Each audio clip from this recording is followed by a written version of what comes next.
സഹദ് വളർന്നത് കാർഷിക കുടുംബത്തിലായിരുന്നു. ഉപ്പ അമീർ കർഷകനായിരുന്നു. ഉമ്മ ഫാത്തിമ കൃഷിയിൽ ഉപ്പയെ സഹായിച്ചു. അവർ കഠിനാധ്വാനം ചെയ്ത് കുടുംബം പോറ്റി. സഹദ് പഠനത്തിൽ മാത്രം ശ്രദ്ധിച്ചാൽ മതി എന്ന് ഉപ്പ അവനെ എപ്പോഴും ഓർമ്മിപ്പിച്ചു.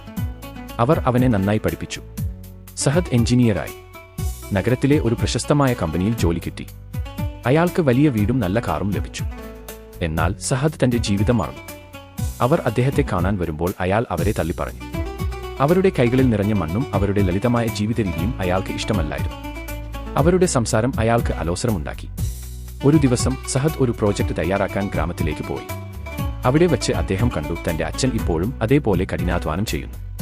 അമ്മയുടെ മുഖത്ത് വാർദ്ധക്യത്തിന്റെ അടയാളങ്ങൾ കാണാം. അദ്ദേഹത്തിന് അവരുടെ കഷ്ടപ്പാടുകൾ മനസ്സിലായി. അന്നു രാത്രി സഹദ് അച്ഛനോടും അമ്മയോടും ക്ഷമ ചോദിച്ചു. അയാൾ അവരുടെ കാലുകൾ തൊട്ടു.